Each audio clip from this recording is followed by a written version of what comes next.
thing. All right. Good morning and welcome to the participants that are here. And we'll see if there are other people that join online. I was told at Berkeley time it can be 10 minutes past.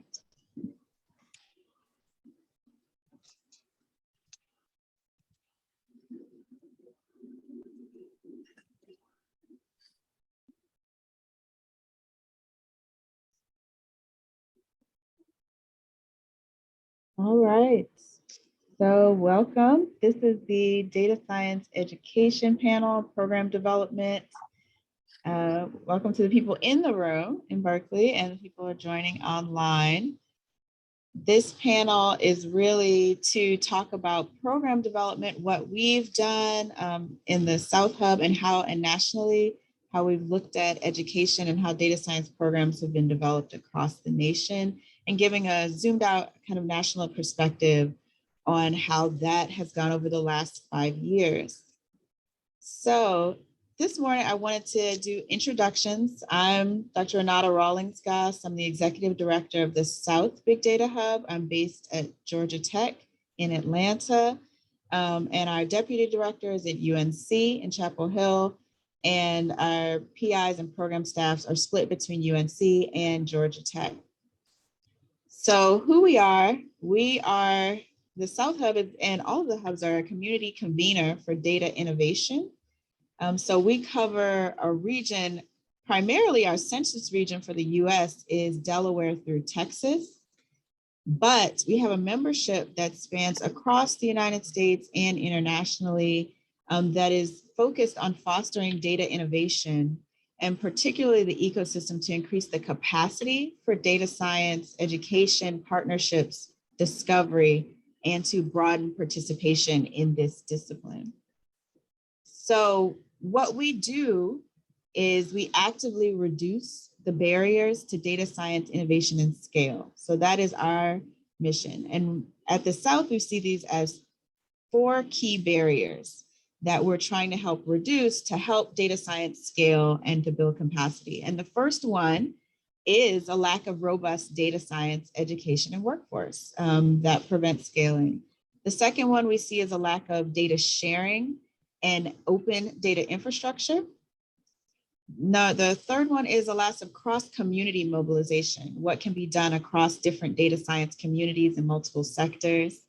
And fourth is a lack of formalized partnerships to strengthen the work on challenges affecting the region and the nation.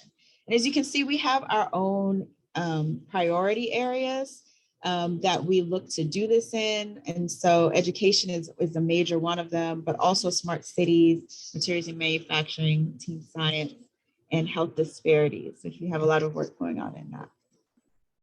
So as I mentioned before, who we serve, our primary region of service are these 16 states, including the Virgin Islands and Puerto Rico, and that's Delaware through Texas. And we have partners and programs across these different states. We won't today talk about all of those programs, but we do grants, we do projects, we have program groups, we have working groups. We also do cloud infrastructure, and we amplify success across our region to encourage collaboration and mutual sharing in this space of data innovation and data sharing. And lastly, why do we do it? And we do it primarily as a mission that we see that data innovation can help solve pressing needs that are in these priority areas, and that there are cross-cutting topics like education and workforce that build among and keep as a foundation in order to do this work, in order to see the impacts in these different areas. So as we said, our pillars are here, these 4 barriers that we want to reduce. And the first one is education and workforce, as we talked about, but broken down, we really want to talk today primarily about this one and our strategic plan around education and workforce and how we've done to look at institutional engagement across our region and across the nation, and building on faculty development, capacity building, broadening participation, and training and experiences in this area. So as background, about 5 years ago in 2017, we were funded by NSF to run a series on keeping data science broad and bridging the digital divide. So this is pre-pandemic, and we brought together over 60 institutions with a primary focus on minority serving institutions, community colleges, four-year R1s, and industry, and looking at what are the challenges and visions. So we had a workshop that was in person. This is the in-person workshop, but we also did a webinar series where we had 3 individual webinars and over 600 individuals participated virtually as well as in person. Now, these 3 days was very intensive. We created a report from it that was then used as input into the National Academy study to look at what are some of the challenges in creating data science programs, what are some of the vision areas, and what are asked and next concrete steps. So our outcomes in the report actually included looking at 8 challenge vision areas that were brought together as a consensus of writing and looking at where programs need help and how they develop, top 10 asks from these different programs, and what are concrete next steps. And we took time to really look at how that broke down among different institution types. So particularly of these 8 challenge and vision areas, there was a differential, as would be obvious, between different institution types as to how much they not valued, but in a sense needed these different types. So what are we going to talk about today is these are the 8 types, but you can see that if you look at the box that's highlighted, faculty, staffing, and collaboration and capacity building there was a big area that was discussed. And the breakdown was the most even among the different groups. So as you can see, pipeline to higher education was very highly thought about and very forefront on the minds of people at 2-year colleges, which have been in red, and less so at R1s, for instance, which doesn't show up. But faculty and staffing showed up for our minority serving institutions, our 2-year colleges, 4-year colleges, R1s, industry, and government as being a challenge and a vision area of how they wanted to move forward. So in 2018, we put out the report. This is part of the challenges. And then that same year, as in South Hub, we established our Data Up program to try to help with addressing some of these challenges, which is building data science capacity, specifically in the South, in this case, because of our region of service. And so we looked at this as an opportunity for faculty development as well as student training. And so faculty apply as teams to Data Up. We focus on institutions that need that development and capability. We run workshops in combination, and then we have a faculty development workshop that teaches data science pedagogy and best practices. And then continual institution engagement. So this program all told is about 1.5 years between the workshops, the faculty development, and then the engagement around them being expected to teach or take this open curriculum forward. So far, this is a subset of the universities that have been a part of it. We actually have a cohort running this year, and their logos aren't on here yet. And looking at how we've been tracking over these years, how programs have developed, how they develop this capability, and how faculties end up collaborating to create student outcomes. So to date, we have over 300, now more than 400 students and faculty trained across these institutions. We've run the workshops where faculty from a broad range of disciplines have been through it, from business to computer science, biology. And from there, we track the amount of additional learners, or indirect learners, as we call it, who have been trained by Data Up trained faculty. So they have now embedded these into courses or into recurring workshops or into modules in existing courses to train others and to build that capacity over time. And again, we wanted to focus on a broad breadth of disciplines, as we really feel, as most people know here, the data science is applicable to almost every area of academic pursuit at this point. And you can have data in these different areas. So we didn't focus only on faculty in data departments or computer science, but faculty who are teaching students and in different areas, biology, social sciences, computer science, information systems, genomics, libraries, and et cetera. So one thing that also came from the report was this focus on real world experiences and being able to provide faculty as well as students real world experiences in data science.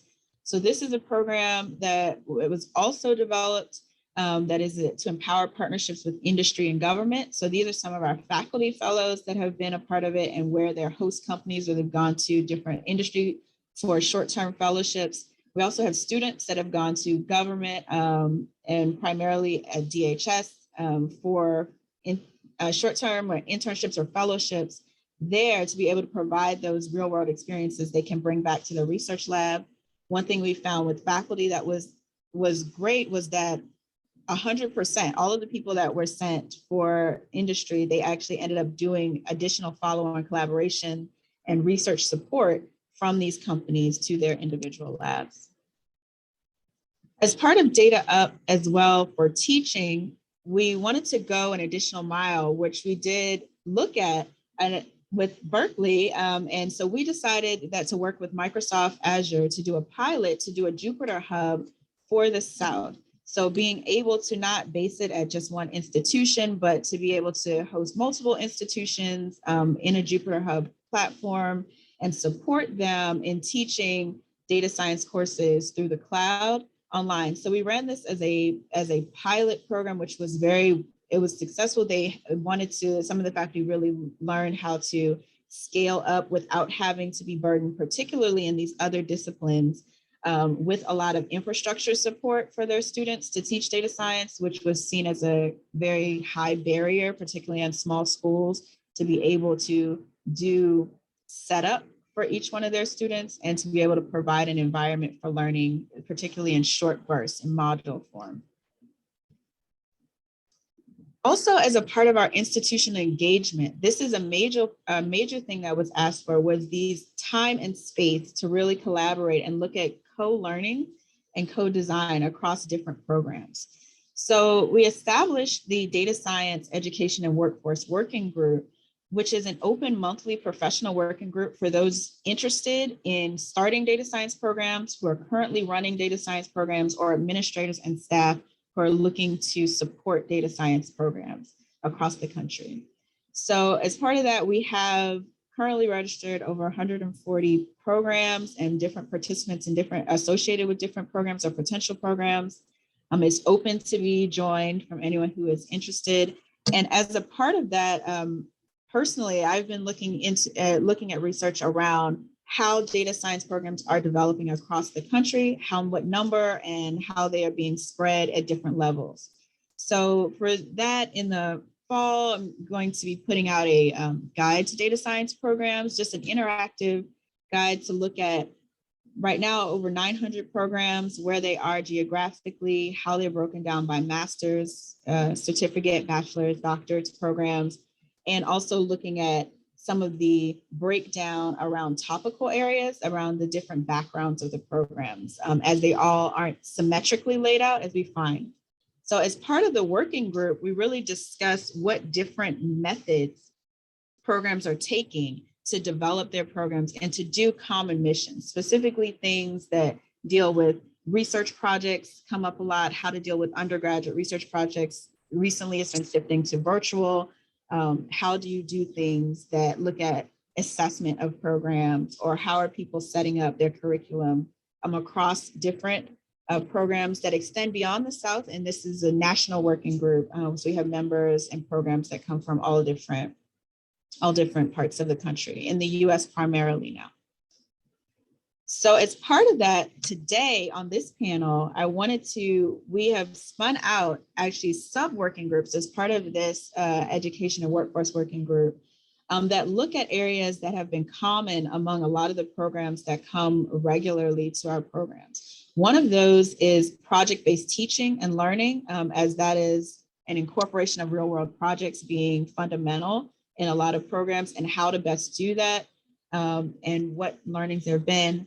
Also, data science program evaluation and assessment, as these programs did not all start with a standardized curriculum set. I think even just now we just got accreditation approved, but I don't think anybody has gone through that accreditation yet.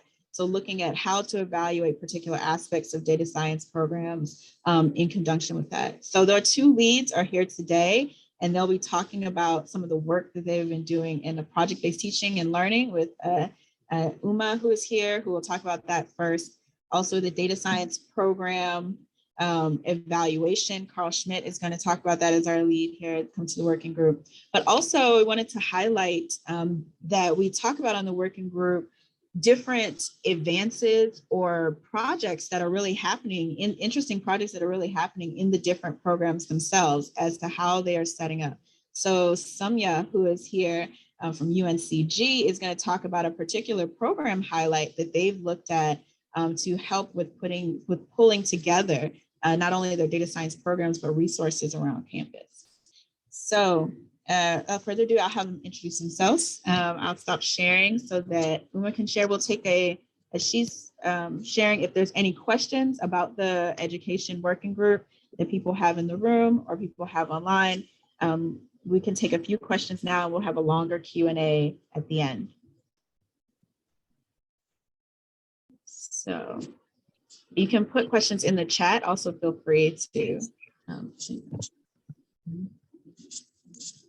So I can't see the chat directly from the screen I see. So if there's someone that can view the chat, that would be good.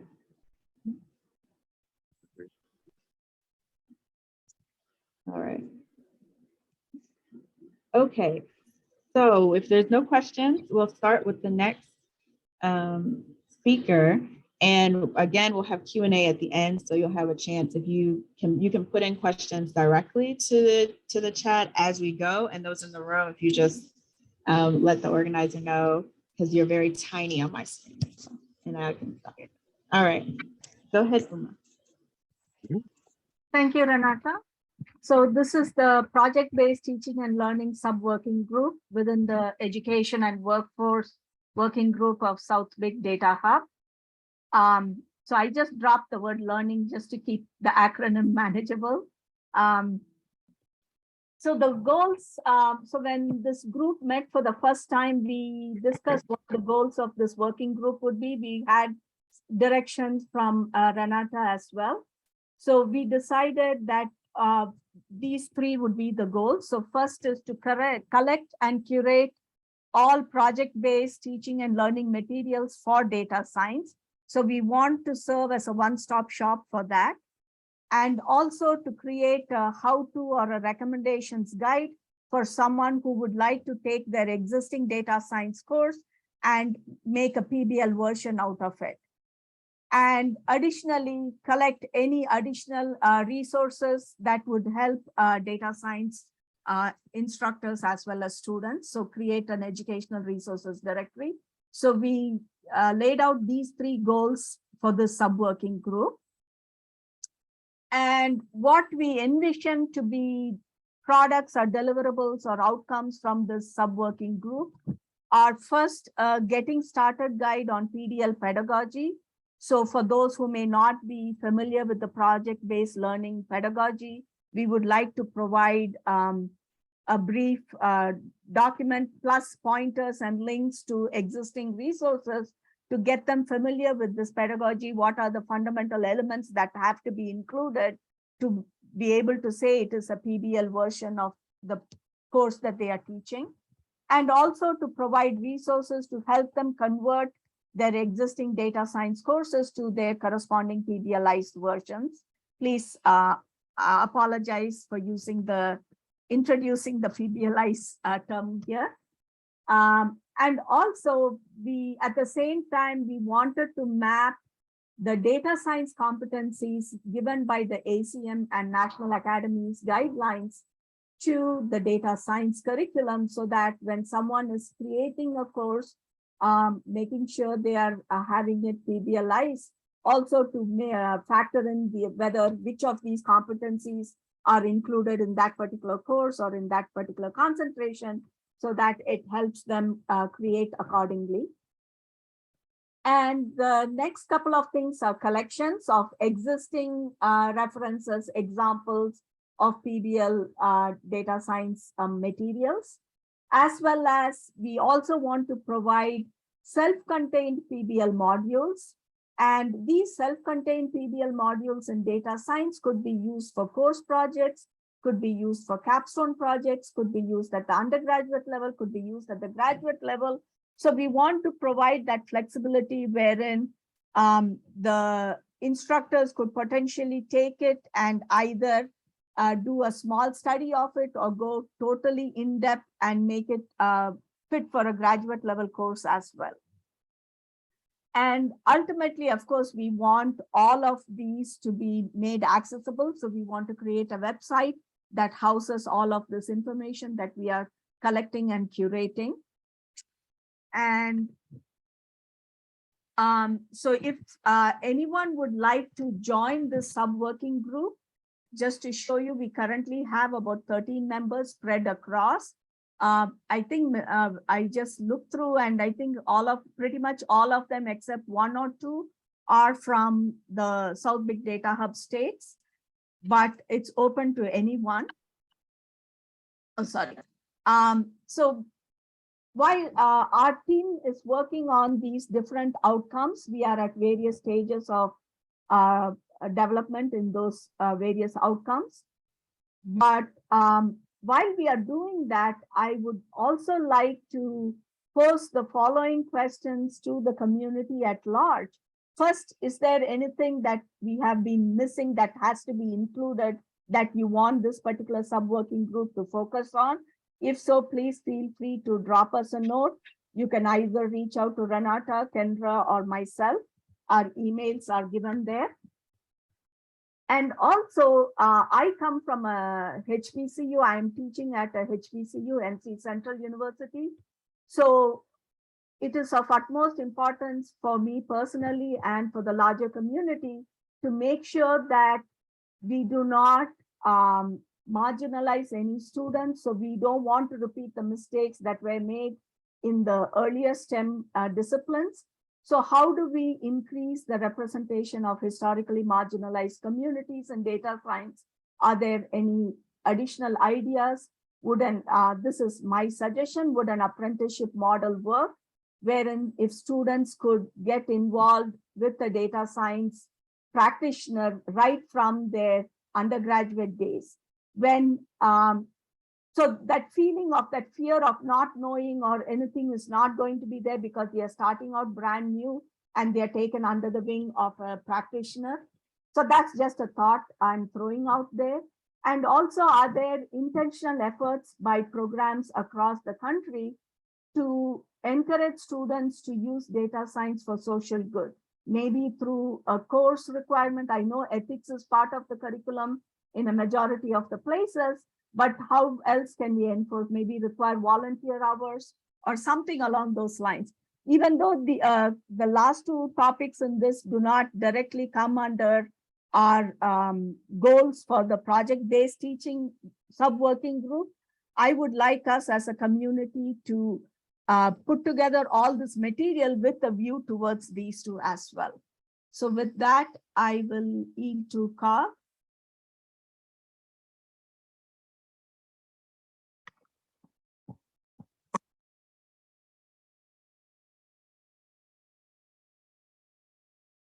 Thank you, Uma. And as Carl, if you have slides, you can share them.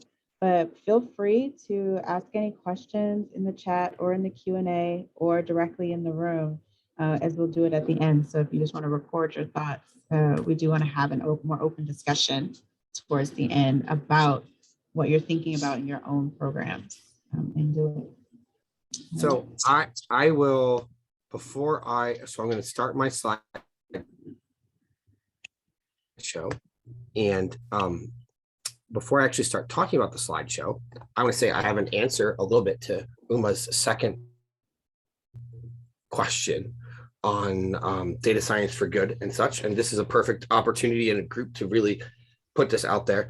I am organizing a workshop for this fall, It is currently scheduled for September, although I recently received an email from the executive director that said we may think about moving it because of continued COVID concerns. But through the Midwest Hub, I'm organizing a workshop on data science for good in education. And this is aimed at faculty that want to improve their ability to incorporate data science for good into their teaching practices. So it is explicitly for faculty, and it is very much intended to be a workshop where faculty will improve their teaching skills and come out from the end of the workshop with things that they can incorporate back into their classroom immediately. So if you are passionate about including data science for good in your teaching practices and getting students to do data science for good, please take a look at the Midwest page hub, Midwest Hub's page announcing the workshop and sign up. It is free for participants to come to. But that's actually not what I'm here to talk about today. I'm doing something else with the South Hub, which is I have been chairing the program assessment subgroup out of the hub. And so we have been thinking about how to help standardize and help programs that are getting started, or even programs that are established and want to sort of match nationwide or international sort of standardized pieces of those. So one of the things that we really wanted to think about was this idea that as data science programs are coming online, and remember that we started this, we proposed this working group about 1.5 years ago, and as has continued to be changing, more and more programs are coming online, and more programs are figuring out what they want to do. But even that said, over the last 10 years or so, as programs have come online, they've had to decide what they want for their program learning outcomes at school and degree levels. And there has, until the ACM guidelines came out, there's been pretty minimal detailed pieces that help us establish what programs should be teaching and what we should be assessing. And so our vision for our working group was that it would be that the expertise of faculty might be able to fit into teaching content, but they still might struggle to figure out how to organize an outcome and organize assessment of that outcome for a degree level outcome. So we wanted to say, what can we do to help improve this process of implementing and doing assessment and revisions, etc. And so when we thought about the sort of areas in which we could focus on for these sort of outcomes, because it's a small group and we only have limited time, we considered technical outcomes, we considered professional outcomes, and we considered disposition outcomes, where we're thinking about dispositions much like the ACM group, the ACM guidelines think about it. And in that side, are we this is supposed to be animated and it is stalled? Why are we stalled? Okay, it was supposed to be animated and be pretty, and apparently we stalled. So we decided that the technical outcomes, most of the faculty that are teaching in these data science programs have enough expertise to do technical outcomes. So we really considered some of the professional and disposition outcomes as more necessary to provide support and feedback in. And it's apparently we're still not gonna do it. So what we started with was we collected existing learning outcomes from all the group members, data programs that already existed, and from some of the curriculum guidelines that had been published, including the Park City report, the ACM report, the Edison project, things like that. And we decided that there were really two topics that made the most sense for us to possibly focus on and support, either as being outside the majority of faculty's expertise, or as being sort of the most needy areas. Those being communication and ethics and professional behavior.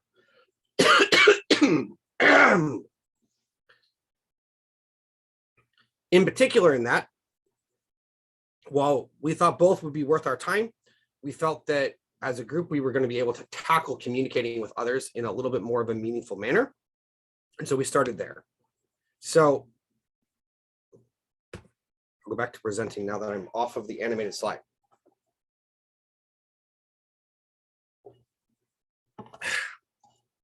As the process moved along, we developed a generic program learning outcome.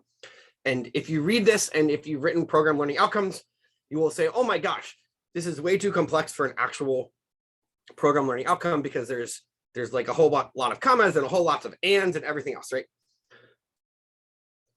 No one should ever take this and actually use this as your programming learning outcome. You should take this and say, this is a great place to start and edit and tweak down a little bit to what we actually want as our school, degree, program, etc. Right? And I'll give you a minute to read it before I continue on with that assessment process.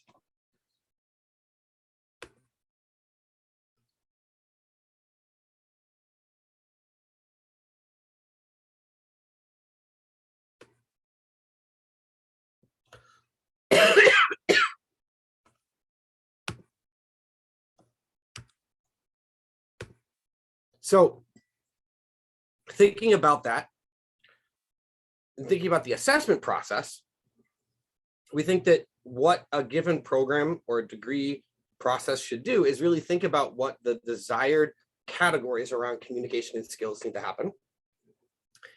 And based on what we could find in the literature and sort of our process, we really think that the best way to assess this is to actually have students create over their time at a degree a portfolio of communication artifacts. And I'll go into that in a little bit more detail on the next slide. But basically the idea is that somewhere during their time in a 4-year degree or 2-year degree or whatever we're creating an outcome for, they should have produced things that demonstrate their level of expertise or success in communication objects. Okay.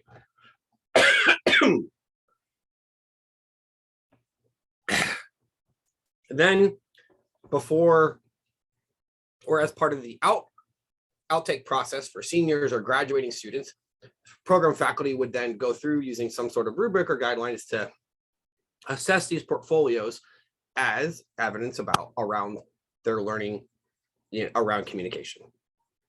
So let's take a look at what that might mean in a more concrete manner. So here's a sample.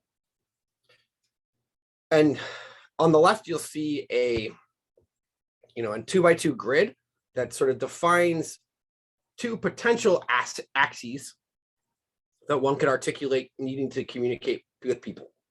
So you might think about a data scientist or a data student needing to communicate with people that have a lot of domain expertise or a little domain expertise.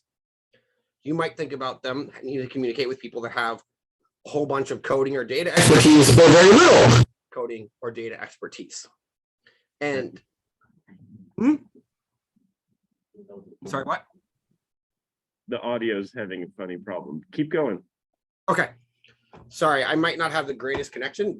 I'm on vacation in the upstairs room of a cottage on a mobile hotspot. So I apologize if my connection is not doing so great.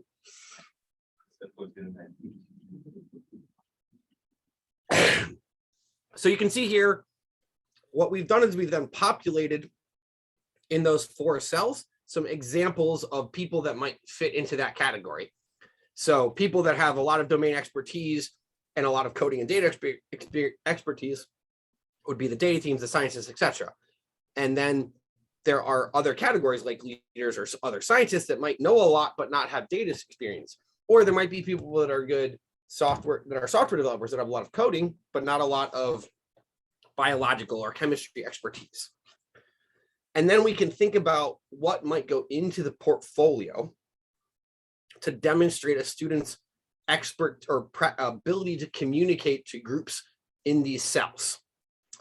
And when we think about that portfolio content, this is sort of a sample list of potential objects that could go into a portfolio. You could think about having a client project, or you could think about having a code repository, or some set of info or an infographic or something like that. And again, this is meant to be a choice that a program could say, oh, you know, this is a nice list of potential portfolio contents, but maybe we don't want all of these pieces. Maybe we want to say we expect students to only do a subset of these. And so, so a program that is choosing to develop their assessment would then go back and say, you know what, we recognize that these might be all areas of communication, but we aren't aiming to graduate students that are experts at all of these, because we think our program is going to specialize in a certain column or a certain category of people. And so then you might choose some subset. And this goes back to that fact that program learning outcome that we stated as our sort of model was very generic and meant to encompass everything. And so we want programs to think from that and say, what are we really trying to do? What is our identity as a program? And how does that identity as a program fit with the communication needs that we think students need to develop?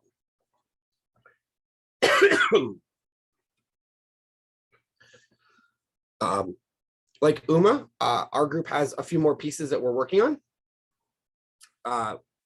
In particular, that sort of bottom right-hand corner, the white paper report. This summer, we're spending time taking sort of all our thinking and our discussions and things and putting it into an actual report. That we'll be able to share through the South Hub. That'll give more details and sort of flesh out some of the things I've been talking about, maybe some of the additional examples, and really give some of these guiding questions so that programs themselves can work through what they want for their learning outcome. Included as we develop this is that we want to have some guiding questions and generalized questions for programs to sort of really reflect on what they need to have out of their program learning outcomes. Ideally, this will help them think about some of the other outcomes besides just communication, but we're going to be focusing mostly on communication. And we'll also include some additional ideas of places of portfolio items that programs could ask students to include, some documentation that relates to sort of what the standard practices are around these. And so I shared sort of that rubric, the grid, and then portfolio items. Here is an even more explicit example now of us sort of taking that 2x2 grid of people and saying, what are the explicit elements, portfolio objects that students are going to create? So on the left, you see a list of 4 assignments or evidence that you could ask a student to collect perhaps during a 4-year degree. So a persuasive essay on ethics of a new data product, a project management plan, an infographic, and a documentation for a new software package. And so then you can say, well, where in this grid of 4 do each of these objects fit? Have you met all 4 of these categories? What categories have you talked about, thought about? And this then provides you a template for asking students to provide evidence, much like what a lot of math programs do, where they say, oh, let's collect a set of proofs that you've maybe done over your 4 years at a school to show how good you are at writing proofs, et cetera. And so you sort of have a proof portfolio, or like an artist that might have an art portfolio by the end of their time in a 4-year degree. In the same way, we think that data students can have a communication portfolio that really demonstrates their ability and skills at communicating. And I'm going to stop there, and so I don't keep coughing at you, and say I would be happy to answer any questions that people have about this, or we can move on to the next presenter. Thank you, Carl. And again, if people have questions, you please put them in the chat. I think we're really open to the groups groups are open for others, but also showing the cross mix of people in different regions, but also these thoughts around there are common factors around data science programs that really could benefit from people being together. Yeah, and so we have one question, but what I want to do is now, since we have a longer Q&A period, is to do our last speaker. And Carl, if you can look at this question, we'll get to it in the chat, particularly for any of the people. And we'll have time to really have a discussion, a more open discussion around what you are doing, what are you thinking about for your own programs, and how that might mesh with some of the things that you've heard that are happening nationally. All right, so for our last speaker, I wanted to introduce Soumya.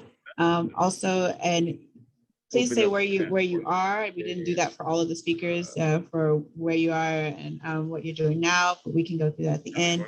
And we're talking about a project. So this is some of the other things. So from the sub-working groups, in our main working group, we also have a focus on, you know, the project-based teaching, the assessment, but then also highlighting data science projects that are happening and funded work that's happening at the different institutions that has really been value adding to the different programs. So this is an example of one that we thought was a particular highlight of how they're using data science to help with actually developing programs. So go ahead, Soumya, if you want to share your slides and introduce yourself too. Yeah, thanks, Renata. Thank you all for having me over here. So this project kind of came about from an interesting question, which is basically, how do we know if we can know quantitatively what courses kind of align with data science? So as a minority serving institution, we were late to the data science game. So our data science concentration in computer science was established 2 years ago, and we have a new informatics program, which is about 1.5 years ago. So as the part of the process, we were trying to get courses together to see how we can formulate that into a program and who would be the instructors involved in it, which departments would get involved in it. So we wanted to find out, okay, who are the people who should be involved in this? And it was mostly word of mouth before to know, okay, this is the person who should be in the course planning and all of that. But then again, we wanted to see if we can develop some sort of a tool that can augment that decision process. So what came about from it was, well, we have course descriptions, right? So for all of our almost 4,000 to 5,000 courses, we have course descriptions which have been put forth by the instructors. And can we use those to figure out what courses align with data science and what does the entire mapping of the courses offered by the university look like? So if you know anything about course descriptions, it's a very short sentence. So that was one of our biggest challenges. We have about 30-word course description, which even includes a prerequisite. So to extract some information out of this was a little bit tricky. And from here, we wanted to develop a model which can kind of align in some of these goals that we had high hopes for. So can we understand what domains these courses align with? What are similarities between courses or dissimilarities between courses? What are some departments or schools' unique profiles? And then what are the gaps and overlaps in education dissemination? So here we could compare between universities to see where we kind of lie. So just to give you an idea about what courses we offer as UNCG, so we offer about 1,600 graduate courses, we offer about 1,900 undergraduate courses. And if you think about this, so for someone to say that, okay, out of these 1,900 or 1,600 courses, which are data sciencey courses, it's kind of a hard thing to basically say just out of the blue. So you would have to read through all of those things, and humanly, it's not that easy. So this is what the profiles of the departments look like. Some of them are more undergraduate oriented, some of them are more graduate oriented in terms of their course offerings. And this is the big problem that we have. So the course descriptions that we have is limited to about 30 words. So our course descriptions that is there with our registrar cannot exceed that. We had some older courses which had more description, but that has been cut short. So what we wanted to do was we wanted to use a very well-established topic modeling approach in computer science to see if we can do something about it. But We wanted to take this further than just plain old topic modeling, which I'm going to show you in a little bit. But if you know anything about topic modeling, so let's say if you have a lot of course descriptions, which are these over here, you kind of go through some topic modeling. It could be LDA, it could be NMF. The underlying algorithm can be very different, but we have ways to evaluate that. But what the topic models are doing are basically associating each of these descriptions into certain topics.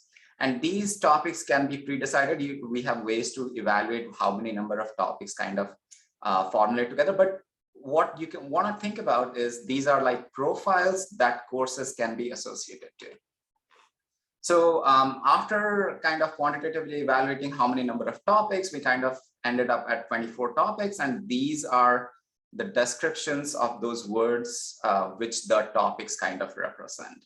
Now this kind of makes sense, but we wanted to go beyond this and see what can be done in order to group these topics together to understand how these courses kind of relate to these topics.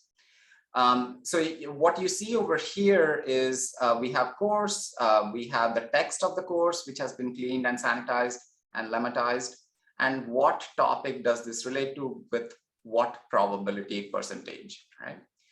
So we took this and we wanted to utilize a network modeling algorithm behind this, where a course is connected to a topic with some sort of a probabilistic model, right?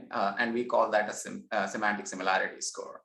So here is a simple example where a particular course can be connected to multiple topics, and the weight is the edge, which basically says how well is this connected, right? And the topic also has a size, which basically denotes how many courses is this connected to. So how prominent is that topic, or how less of a prominence there is to the topic. We also wanted to group these courses and topics together to form like super clusters. So this helps us evaluate like hierarchies of domains that are available in our course listings. So this is our superclusters, where we are able to, again, group these topics into different super topic groups. And from that, this is the visualization that we can draw out for all of the courses that are present at UNCG. So the topics are these big nodes, and each of these nodes are connected to these courses. This will become clearer in a second. The colors represent the super topics, right? So the things that are very closely associated with each other, they kind of connect very well, or the community is very strong over there. And we group them together to form these super topics. Now from there, what we have now is, okay, we have topics, the topic description, and then a super grouping that we have from those 24 topics.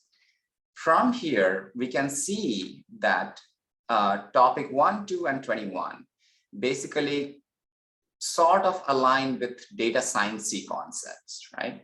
So again, not a perfect representation, but I'll get to that in a second, but kind of closely aligned with what data science teaching or theories or practices are behind that. So now from here, of course, this is not perfect. We wanted to see what does this actually generate. So this is a more clean representation. And here is topic 2, 21, and 1. We kind of have reduced the density of this graph. And this is what we call as the data science topic area. So we are basically doing a latent mapping to this 2-dimensional space. And we are saying that, okay, this is the topic area of data science. So from here, these are the courses which are closely aligned with 2, 21, and topic 1. So now we could see from here which departments actually offer these courses. So this is from statistics. So statistics has a lot of these courses which align closely with the data science super topic of 220, 221, and 1. They do have other courses which align with other groups. So the greens are basically the courses which align with other groups. Now moving on, this is computer science. So we do have a few courses which align closely with the group over here.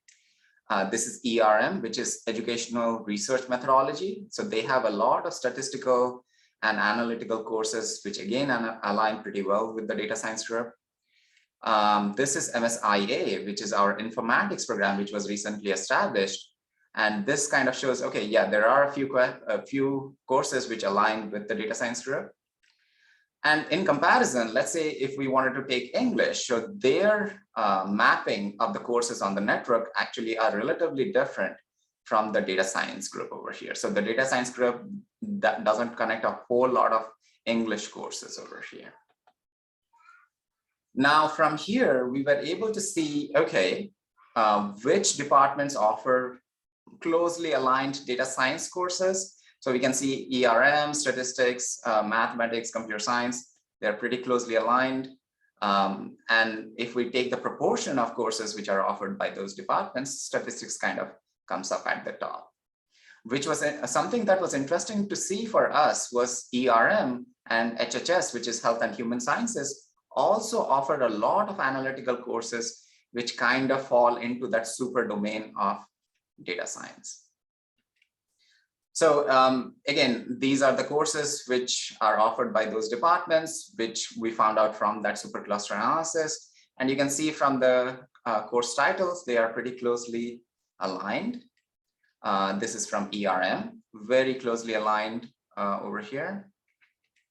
Computer science, we do have some of those courses which are pretty closely aligned. HHS as an example. Again, HHS doesn't have a whole lot, but these are the courses which are very closely aligned. So I hope I didn't take up too much of time. So this is a very small sample of what we have been doing. And let me show you one other thing that we are able to do now, which is, so we have been working on a project from Georgia State University, where we are trying to do the same sort of ecosystem mapping for them. And one of the ideas that we wanted to develop was, can we actually filter in real time data science related courses? And you can see how well the program is able to find out what courses kind of align with data science. And we are using like a quantitative model for this. For UNCG, we have kind of validated the approach with qualitative analysis, but for GSU, we are in the process of kind of evaluating all of this currently. Okay, I'm going to stop the share over here and happy to take any questions. Oh, thank you so much, Samia. So yeah, so if there are questions, I think we can also open it up to a more broad-based discussion, but this was just, I thought, a really great example of using data science. Okay, and we have a question right here for the purpose of defining programs in a way that maybe some schools aren't currently doing. Yes, hand raised. Yeah. Oh, sorry, I have questions for everybody. I love these presentations, but I'm going to stick with that last one because you got me there. That was just so like applying data science to the course catalog at the university. Like this is something that we're all doing a little bit, right? Like this is something that I did for years and tried to make up domain emphasis and what classes would count for the major, like in the most analog way. And I love the like LDA of it. So thanks for that. I guess one question is, have you published this code in a reproducible repository where other people can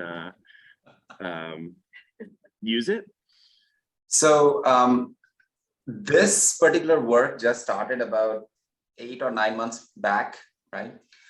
This is based on a prior paper, which was used to analyze bioinformatics topics in papers. That code is available on GitHub, but it has changed quite a bit. So we are in the process of kind of tuning this out and publishing a paper about it, and then we'll publish the code out for sure. Which is the best possible answer to somebody asking if you can borrow their code, as you say, I already borrowed the code from somebody else. Fantastic. I guess, yeah, I guess like one thing that I wanted to just add to your talk was like, what's a surprise or what's something that you like didn't anticipate, or was there like a thing that you found that you wouldn't have, something like that, like besides like clustering things that you would think that you would find, like, is there something So just to give you an example, I'm sure I will be reprimanded by my higher ups in my university. But so when we formed the informatics group and we wanted to establish who should be the departments offering these courses, right? The departments who participated in developing the informatics program were a whole lot different from what the courses were being offered from the LDA model, right? So, I mean, they all participated, but the core departments were very different. So you can see health and human services, ERM, teaching methodology, all of these departments offer very good analytical courses, and they should have been a part of basically developing the curricula out of this, right? And what I would say is, if you look at just a simple bar graph of which departments kind of fall into the data science related courses, I mean, psychology, right? Nursing, all of those, I mean, are really good application areas for data science. I mean, sure, computer science and mathematics and statistics are kind of regarded as the folks who offer data science, but I would feel like nursing, HHS, all of these departments should basically participate more, which was surprising to a lot of folks. That's cool. I mean, I could also see a study where you did it to, like, 10 universities in North Carolina and compared the graph across. We are doing it right now. We have data from 9 other universities in North Carolina and GSU. So that's what we are analyzing to see gaps and overlaps, to see, okay, what does the profile between the universities. So we specifically chose MSIs, R2s, R1s to do a good comparison of what aligns, what doesn't align, what is something more prominent for a university, what is less prominent for a university. We are starting to do that right now.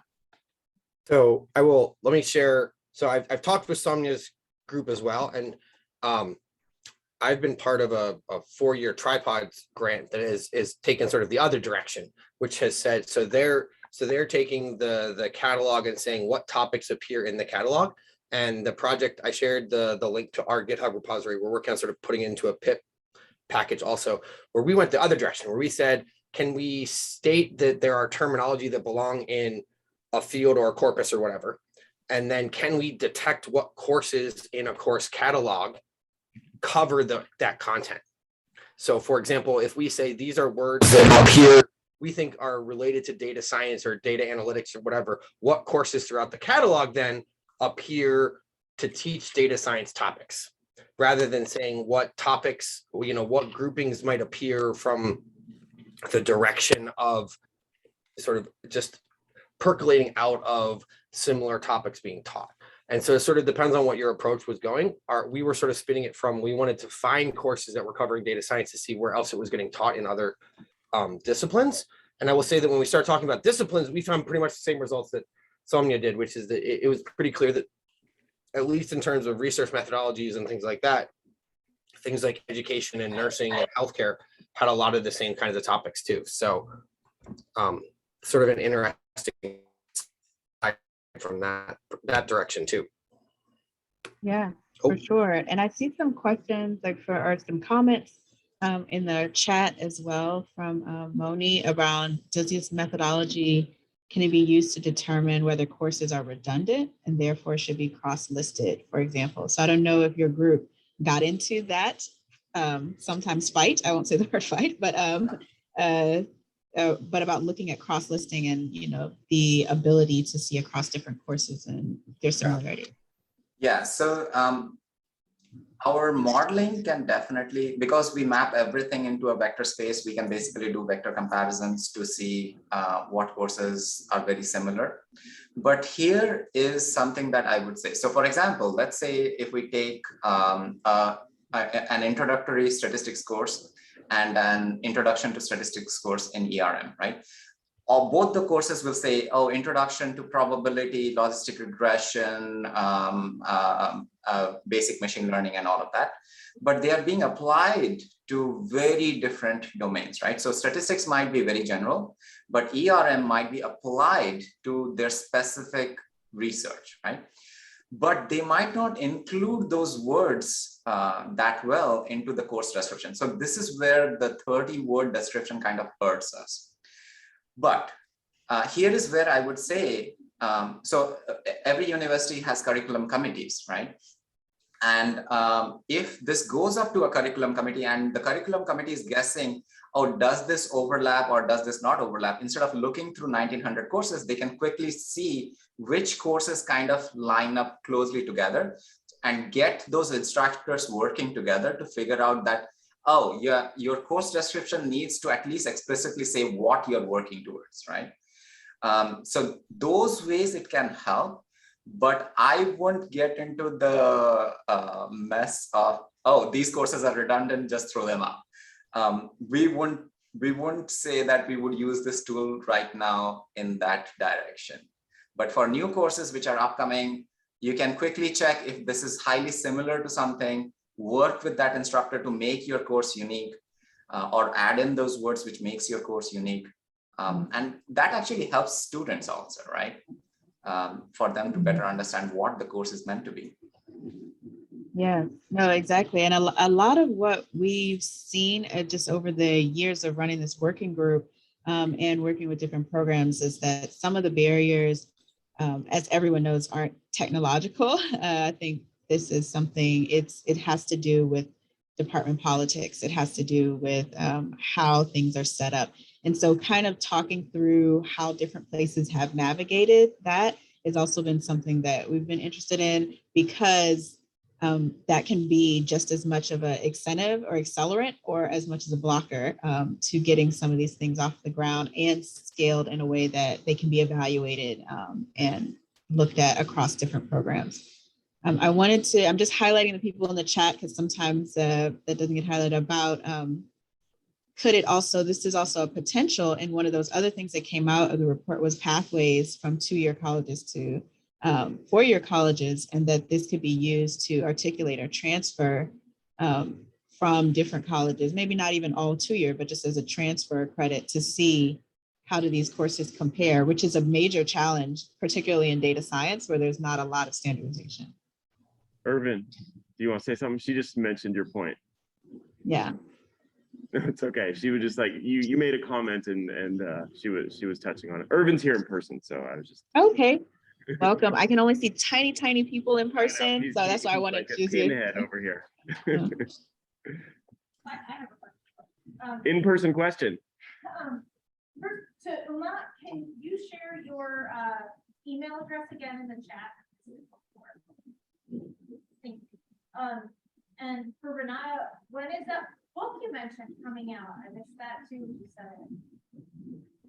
It should be this fall. So we already have it. It's already done. We're going to be sending out. So if you are interested, you can send me an email. I'll just send out an email list when people. So this is going to be an interactive guide, really a way to look at the data science programs. We've been taking it as a project to look at data science programs and those that are being newly created, and to look at what departments they've come out of. And so it's a way for you to filter some of the program lists that are available online. They give you descriptions, but as some of you are saying, sometimes that takes time to go through. So this would be a way to search out what data science programs are in your state, at what degree level, to filter by what departments they're listed in and other places. So I can send you that as an email. If you just send me an email, I'll put you on the list, and it should be this fall. And then I have 2 questions for Carl. Carl, you mentioned that your sub-working group is writing a white paper right now and the work you've already done. Does that mean you guys are done after this summer, or you're just kind of finishing one phase and moving into the next phase? That is a great question that I don't have necessarily the best answer to. So we are hoping that our working group has enough to sort of make a cohesive statement around that communication learning outcome. I think it's an open question whether the working group will continue again next year to tackle another topic like ethics or something else. I personally, part of the reason I was motivated to chair the group in the first place was I am working to develop program outcomes and how to assess the program outcomes for the programs that I have created. And so I had to do this work anyway. And I thought, why not do it in a way that was helpful to other people at other schools? So if you're asking because you'd like to take part in it, by all means, let's take part and we will continue to do more. If you're asking because you're like, well, I hope that you have more to give out to me so that I can have it. That's an open, I don't know. I don't know whether we'll pick this up again for another year. I think that some of the people that are in the committee are not necessarily interested in continuing on for another year, but that doesn't mean that if we couldn't bring in a couple other people for the next year, we couldn't continue the work on some of the other sort of needs for the community in terms of program assessment that need to happen. I don't know if that answers the question or not. For you was about, it seems like the only method of assessment that you at least presented today was portfolios. And I was wondering, is that the only recommendation of the sub-working group so far, or is that just the best idea, or if you can expand on any other alternatives you consider? Sure. So,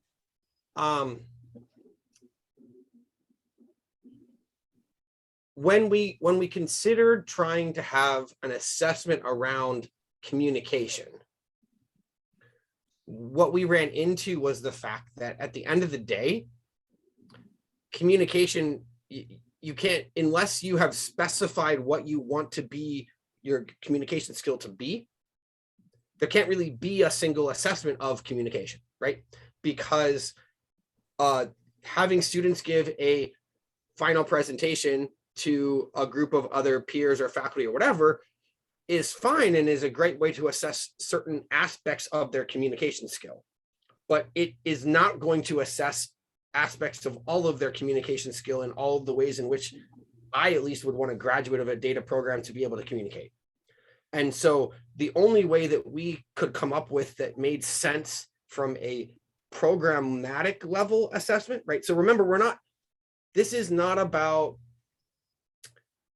when we're thinking about program level outcomes, we're saying how well is our degree program doing at preparing all of our graduates to go out into the world to do what we want them to do in the world. Okay. And so when we start from that perspective, it's not even about asking, is every student fully prepared? It's asking about, as a whole, are we graduating students for the most part prepared to do what we think that they should be able to do, right?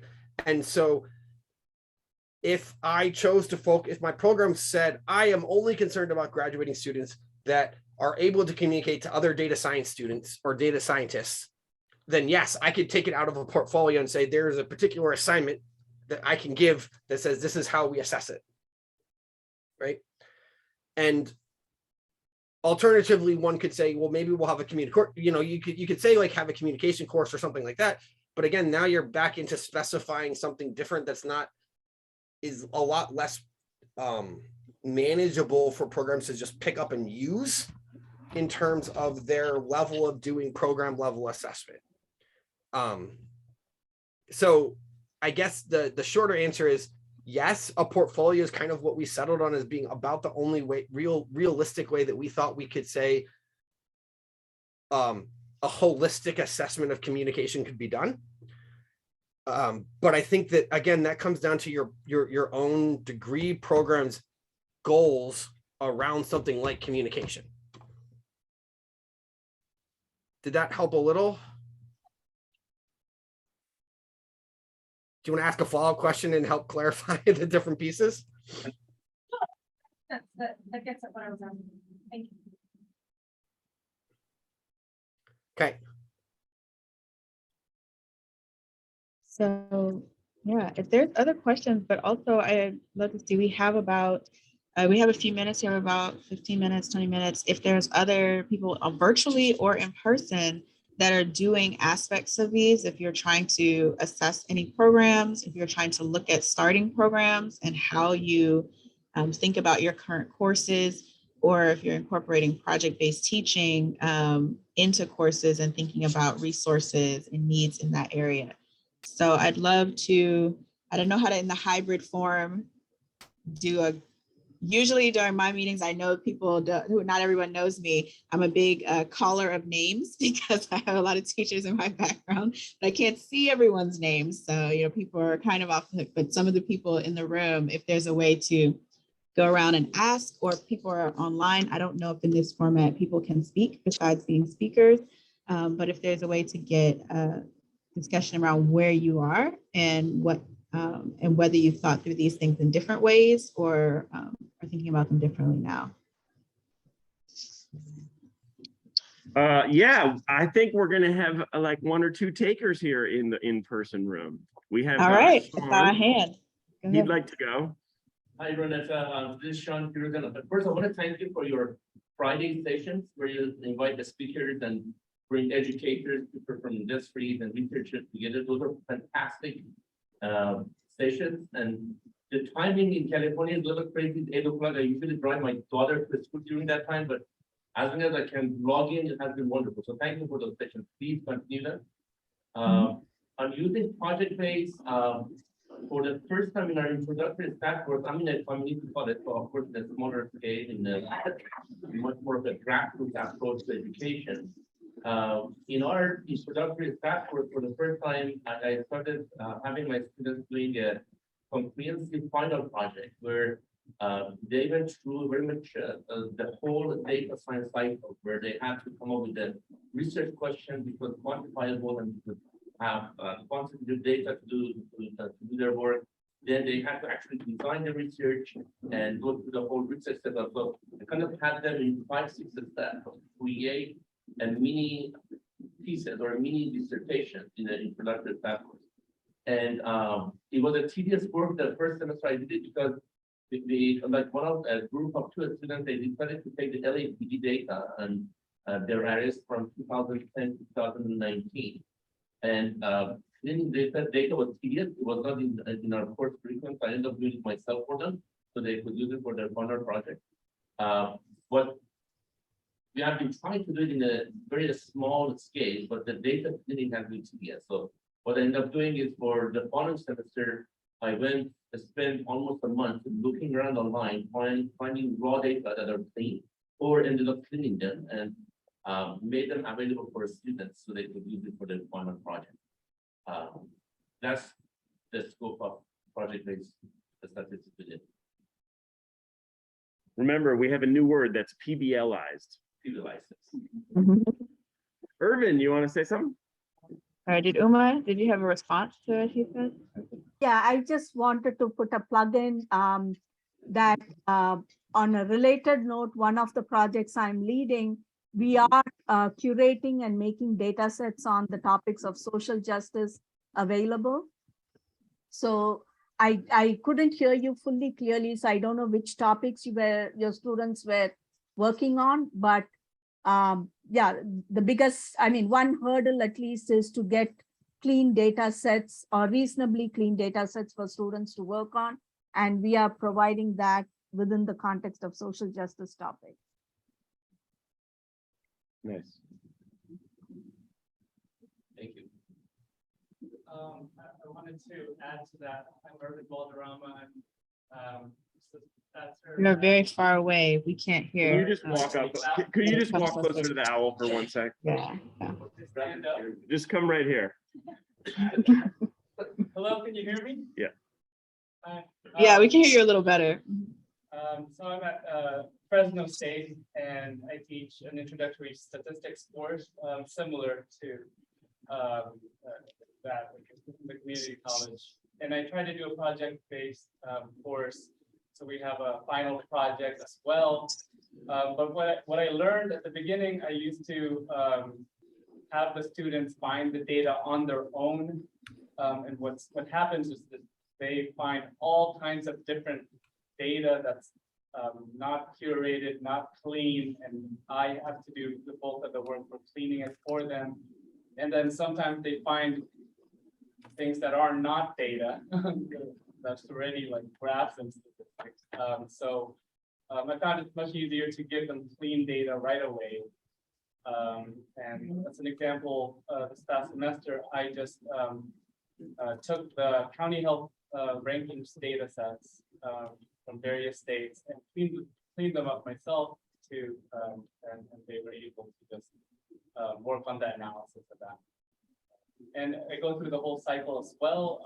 They have to come up with their own research questions, different topics from health, environment, crime, or whatever. You know, the county health rankings data sets have a lot of those different topics there with a lot of variables. And then they have to go through writing a proposal, or writing a final report at the end, an oral presentation, not just to me, but an extra credit oral presentation at the end of your symposium, student symposium at the university. So that's my example. Join the Ads to Open Data Sets Working Group. So yeah, I can hear you, but it sounds like there's a very involved. So that is something that I think is wonderful about the project-based teaching, is that it can have so many different layers, and we can talk about this, but it also, I think, has been beneficial to people to think about how each person is thinking through those layers of data, getting data access, getting access to cleaned data, being able to assess some of the outcomes that come with projects, not only the technical outcomes, but even some of the communication type outcomes. And how you're thinking about it really helps inform how others are thinking about it in other places. So, you know, there's different forms. So I just put in there, you know, a link for those that are interested in joining the data group. We meet monthly every first Friday at 11 Eastern time. So it might be a little early for people on the West Coast, but we just send out for that is the registration, and we just send out a email a week in advance and then a day in advance, so that you get notified of when the meetings are. But yes, so I mean, that's very interesting how people are doing the different assessments and other things. So was there anybody else in the room, or is there someone online? I don't know if the people who are online can actually speak or if they can only chat. They can't speak, but we could promote them if they want to say something in the chat. We could probably elevate them to panelists in real time. Okay. Anybody else in the room want to go? We're good? Okay. All right. Well, yeah, so while we wait on it, I just wanted to thank our panelists. I want to thank you for not only your dedication to this panel, but to helping with the working group and for all of the work that you've done personally at your own schools. I think that in the room, I know that we kind of spoke at the beginning, there might be places that are thinking through the process of starting their own data science programs. And particularly since this is, I mean, Berkeley has history of doing this for your own students in the Data 8 program, and that's what people are here for. Just thinking through how this was just an overview of how some other places are thinking about it, and also how we might be able to work together nationally to look at some of these common elements, particularly now that accreditation is out there. So I don't know if places like Berkeley, if you're thinking about going down the accreditation path, we'd love to hear about your journey as people do so, and if that's something to consideration. Okay. Nick said something nice in the chat. I don't know if you want to just highlight that.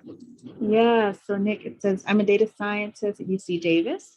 You teach a project-based intro to data science course in a lecture format for the first term with homework assignments, and then students are paired with data lab staff members to work on real research projects. So that's interesting, Nick. Your intro course is a year long, and you have dedicated staff to the data lab that act as their real project mentors. I don't know if you want to come up and speak about it, but we have about 5 minutes and then we'll kind of close out. But I don't know that everyone intros program a year, or some of them are a semester. Just thinking about it.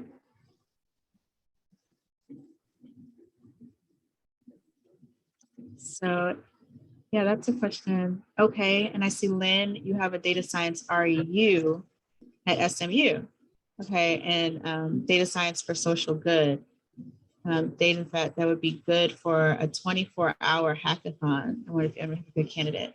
So maybe Uma, you've been doing work when looking at social good, particularly social good and social justice. Do you have I know you had a website that actually gave some of these too. I can point you to the website.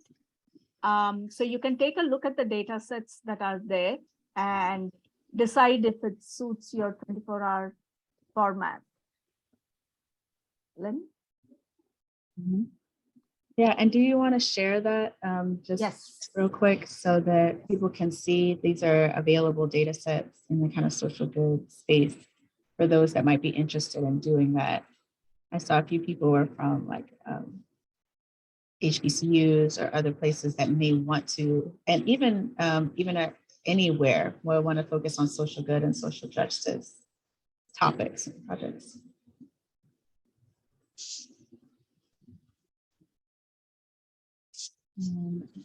While you're pulling that up too, I know, Lynn, you may have been already engaged with them since you're UC Davis, but that's Sarah Stone, who is one of our colleagues in the West Hub, has also been leading a group on data science for social good, and for programs that have data science for social good programs. They produced a report that is looking at some of the efforts to do data science for social good and how they set those up most effectively. So they may have those resources. I saw Michaela do so I assume that you know where it is and you can find I have that link. I can't look it up right now on the Zoom, but that is also a resource for just looking at the infrastructure of setting up programs. But this site is one that Uma has created that's actually for data.